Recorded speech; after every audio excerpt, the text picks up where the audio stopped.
Hola, bienvenidos al canal de Dani Fernández. La libertad económica está muy positivamente relacionada con el crecimiento económico. Sobre esto, la verdad que no hay ninguna duda. Sin embargo, muchos comentaristas y algunos artículos académicos sugieren una relación negativa o al menos ambigua entre libertad económica y desigualdad. Las economías más libres, aquellas que dejan actuar a los mecanismos del mercado, provocan que todos seamos más ricos. Pero, ¿también están provocando que todos seamos más desiguales? En este vídeo vamos a ver si efectivamente el capitalismo provoca que los ricos sean cada vez más ricos y los pobres cada vez más pobres, como decía Marx. Vamos allá. Empecemos por el principio. ¿Qué relación hay entre crecimiento económico y libertad económica? Existen decenas de estudios que muestran cómo el incremento en la libertad económica lleva a un incremento en el desarrollo de los países. La conclusión entonces es clara: allí donde los países son más libres, económicamente hablando, sus ciudadanos son también más prósperos. No es el propósito de este vídeo ahondar en este tema, así que simplemente pondremos este gráfico cortesía de Heritage Foundation. Y como muestra, el ingreso promedio de los países libres supera los $60.000 al año, mientras que en los países con escasa libertad económica, el ingreso ni siquiera llega a $8.000 al año. Estos datos cuadran muy bien con la doctrina liberal clásica que defiende la superioridad de un sistema donde la coordinación entre individuos se haga principalmente mediante el mecanismo de mercado. Sin embargo, un ataque que suele recibir la doctrina liberal clásica es que la desigualdad incrementa si los mercados no son fuertemente intervenidos por el poder público, por lo que el incremento de la riqueza no necesariamente se traslada a un mejor nivel de vida de las clases más populares. Esto se ha elevado casi a la categoría de dogma. La mayor parte de comentaristas y políticos, incluso muchos entre la derecha, suponen que los mercados son perjudiciales para los trabajadores más humildes. Muchos hacen de esta bandera su lucha y la mayoría aplastante de la población lo toma simplemente como cierto. Una encuesta del Pew Research Center mostraba que nada menos un 42% de los norteamericanos tenían una visión positiva del socialismo en 2019. De entre aquellos que tienen una visión favorable del socialismo, casi un tercio piensan que su mayor ventaja es que crea un sistema más justo y más equitativo. Es decir, piensan que la igualdad económica es un valor en sí mismo y además creen que el capitalismo, utilizado aquí coloquialmente como sinónimo de libertad económica, crea un sistema injusto y desigual. Bajo el subterfugio de la justicia social y casi siempre con un tufo insoportable a la perniciosa doctrina de la lucha de clases, se emiten leyes y regulaciones que limitan las libertades económicas, ya sean mediante mecanismos fiscales o regulatorios. El objetivo declarado es disminuir las desigualdades sociales que supuestamente el capitalismo promueve. Pero, ¿no estamos tomando decisiones de política pública de forma dogmática y poco informada? Vamos a verlo en un minutito. Desde el bando liberal clásico se suelen esgrimir varias contrarréplicas a las críticas que suponen que el capitalismo es un sistema económico que fomenta la desigualdad. La primera de ellas es que la desigualdad no es relevante. Lo realmente importante es la pobreza, y el capitalismo es un destructor implacable de pobreza. Por tanto, la desigualdad ni siquiera sería un problema. Esta línea de defensa, por más que sea completamente cierta y muy interesante, realmente no está contestando a la crítica, solo la está evadiendo. La desigualdad no sería problemática, solo la pobreza, por tanto, ocupémonos de la pobreza. Otra línea de defensa es que la desigualdad no es problemática siempre y cuando se evite la estratificación social y se permita la movilidad social basada en el mérito. Es decir, la desigualdad no es problemática siempre que la misma sea justa o sea considerada justa. Si los pobres y los ricos no son siempre los mismos, y si salir de la pobreza es una posibilidad mediante el trabajo duro, entonces la desigualdad incluso tendría un aspecto social muy positivo. Este aspecto positivo sería dar un incentivo para esforzarse a los que se encuentran entre las capas más desfavorecidas de la población, una especie de efecto imitación. Esta línea de defensa es mucho más interesante, ya que establecería dos tipos de desigualdad, una justa, basada en el mérito, y otra injusta, en la que algunos son incapaces de conseguir ventajas en una especie de juego amañado. Este segundo tipo de desigualdad injusta es muy criticada por el liberalismo clásico también, y de hecho se suele considerar desde esta filosofía política que las intervenciones del gobierno tienden a perpetuar este tipo de desigualdades injustas. Sin embargo, no todo es color de rosa. En esta segunda línea de defensa del liberalismo clásico hay algunos temas un poquito escabrosos. El primero es el concepto de mérito. El sistema educativo de la mayor parte del mundo tiende a ser meritocrático. Sin embargo, el mercado premia el éxito, no el mérito. Por esto, los intelectuales suelen entender muy mal el proceso de mercado, creen que el mundo debería ser una especie de aula gigante. En concreto, el mercado premia, en el caso de las empresas, el éxito a la hora de satisfacer los deseos de los consumidores. En el caso de los trabajadores, el mercado premia el éxito a la hora de generar producción o bienes y servicios en una empresa. El mérito y el éxito pueden y suelen ir de la mano, pero no siempre es así. La suerte o la aversión al riesgo juegan papeles fundamentales a la hora de triunfar en un mercado. Este punto tienden a olvidarlo tanto defensores como críticos del sistema capitalista. Y es uno de los motivos por los que estudiar mucho y ser el mejor en clase tiende a ser un buen predictor de éxito futuro, pero desde luego no es ninguna garantía. Al final, ser el mejor estudiando historia del arte es un capital humano muy poco útil para el resto y será complicado que alguien genere mucho valor en el mercado en esas circunstancias, por muy bueno que sea en su materia. El segundo tema complicado o escabroso es el de la herencia. ¿Es legítimo que alguien empiece un juego con ventaja? Esta es una de las críticas más repetidas de los críticos del capitalismo. Simplemente por nacer en una familia adinerada, hay gente que tiene muchas ventajas en la vida, ¿verdad? Y esas ventajas podrían ser incluidas dentro de las ventajas que acabamos de denominar como injustas. Al final, una persona que nace en una familia rica recibe mucho más que el que nace en una familia pobre. Y ninguno, ni el niño rico ni el niño pobre, ha hecho todavía nada por merecer su posición en la sociedad. El famoso autor de referencia para los progresistas, John Rawls, hace un argumento muy similar a este. Pero el argumento se desvanece cuando consideramos como sujeto económico no solo un individuo, sino también una familia. Las decisiones sobre cuántos hijos tener o sobre cuánta inversión parental hacer en esos hijos son decisiones patrimoniales que toman las familias. La inversión parental, por cierto, no tiene que ser exclusivamente en forma de recursos, puede ser en forma de tiempo o cuidados. Los animales, entre ellos por supuesto los seres humanos, toman decisiones sobre los recursos a su disposición de forma intergeneracional. Es decir, las personas planifican para horizontes temporales superiores a los de su propia vida.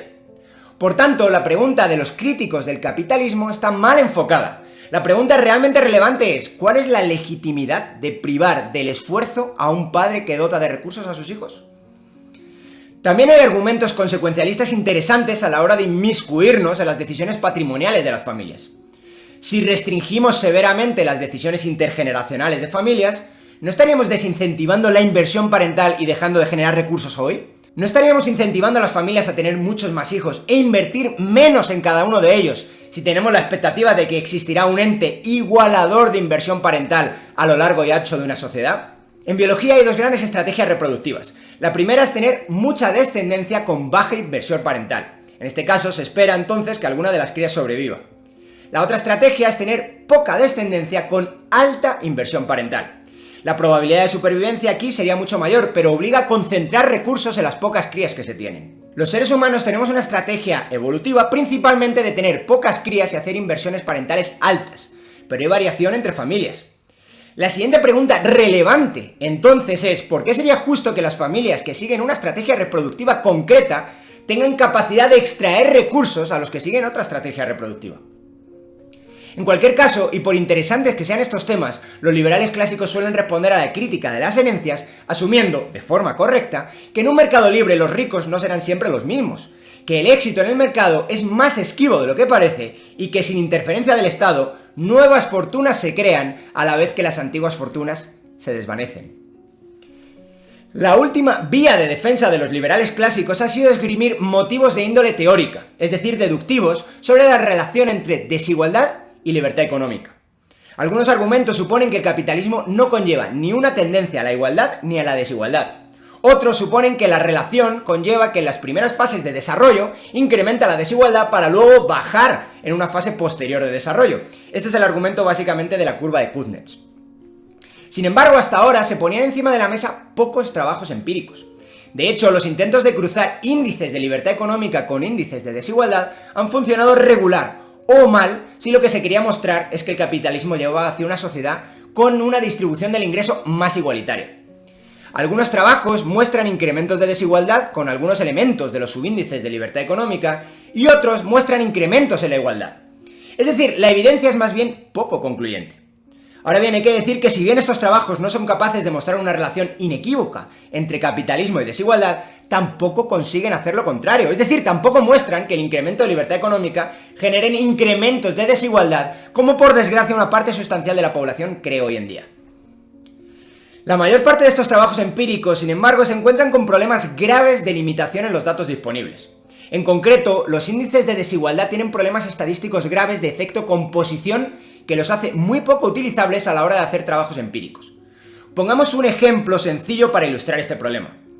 Una economía libre es una economía próspera, ya lo hemos hablado, y como tal tiende a recibir inmigración. La inmigración suele provenir de países con menos ingresos y de personas con menos capital humano, es decir, con menos educación formal. Por tanto, los inmigrantes, cuando llegan al país próspero, sus ingresos tienden a ser menores que el ingreso del resto de la población autóctona. Esto hace incrementar la nueva medición de desigualdad sin que necesariamente la libertad económica la esté generando. Bien podría ocurrir que si solo se midiera la desigualdad de la población autóctona, la cifra fuera menor gracias a la mayor libertad económica. Los economistas norteamericanos James Dean y Vincent Geloso acaban de publicar un artículo académico donde consiguen superar este problema del efecto composición que acabamos de describir. En concreto, estudian el impacto que ha tenido, tanto en el ingreso como en la movilidad social, la libertad económica de la que disfrutan las diferentes regiones de Canadá durante más de 30 años. La forma en la que se consigue evitar el efecto composición es mediante estadísticas fiscales que toman la forma de datos de panel. Es decir, se puede seguir los ingresos de la misma persona o la misma familia y ver cómo evoluciona comparado con el de otras personas. En concreto, se puede perseguir el desempeño económico de personas en periodos de 5 años y ver cómo ha cambiado la composición relativa de cada persona en ese tiempo.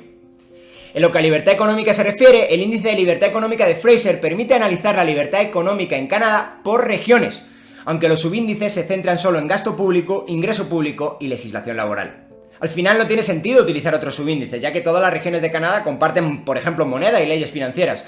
Por tanto, no tiene sentido hacer un índice regional de esas áreas. Y bueno, veamos qué encuentran estos economistas. Incluso antes de que realicen las regresiones, podemos encontrar algunas cosas muy interesantes. Como podemos ver en la tabla, Canadá, que es una de las economías más libres del mundo, la probabilidad de que incremente el ingreso de una persona elegida al azar después de 5 años es del 63%. Sin embargo, para las personas en el último decil, es decir, el 10% que menos ingresa, la probabilidad sube al 89%. Recordemos que los deciles son simplemente una forma de dividir una distribución en 10 partes iguales. Así, si nos referimos al decil más alto de la distribución, nos estamos refiriendo al 10% de población con más recursos. Sigamos con la tabla. Durante esos mismos 5 años, un ciudadano al azar tiende a moverse 1,5 deciles, mientras que los ciudadanos del decil más bajo tienden a moverse 2,5 deciles. Es decir, la movilidad es mucho más alta para los ciudadanos más pobres que para los más aventajados. El incremento en el ingreso medio del 10% más pobre también es mayor que el incremento en el ingreso medio del resto de ciudadanos. Vamos a ver ahora qué impacto genera un incremento en la libertad económica de las variables estudiadas para las diferentes regiones de Canadá. Como podemos ver en la nueva tabla, un incremento en un punto en el índice de libertad económica provoca un incremento de 1,7% en la probabilidad de que un ciudadano cualquiera al azar incremente su ingreso en una ventana de 5 años. En el decil más bajo, el incremento es del 0,6%. Podría parecer sustancialmente menos, pero tenemos que recordar que la probabilidad de incrementar el ingreso del 10% más pobre ya es enorme, es de casi el 90%, y que evidentemente esta cifra no puede ser superior al 100%. Mientras la probabilidad de incrementar el ingreso entre la población general es del 63%, por tanto hay mucho más margen hasta el 100%.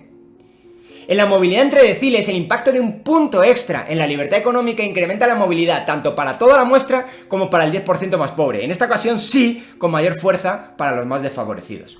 Por tanto, podemos ver cómo efectivamente la libertad económica incrementa tanto la probabilidad de obtener más ingresos de los más desfavorecidos como su movilidad social. Por último, los autores examinan el incremento medio del ingreso en una ventana de 5 años. Aquí encontramos algo bastante interesante. El único subíndice dentro del índice de libertad económica que realmente proporciona información interesante es el de libertad laboral. Y un incremento de la libertad laboral conlleva pérdidas de ingreso para el trabajador promedio, pero incrementos muy sustanciales para los trabajadores más pobres.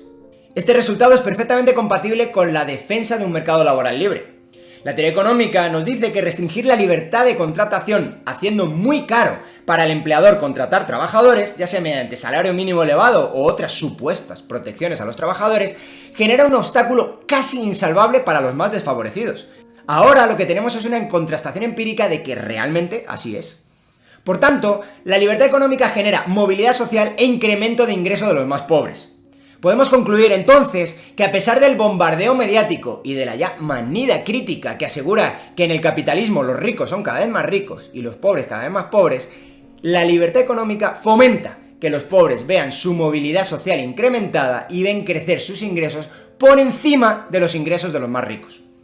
En definitiva, la economía teórica tenía razón. La libertad económica no solo incentiva el crecimiento económico, sino que impulsa la movilidad social y evita la estratificación económica.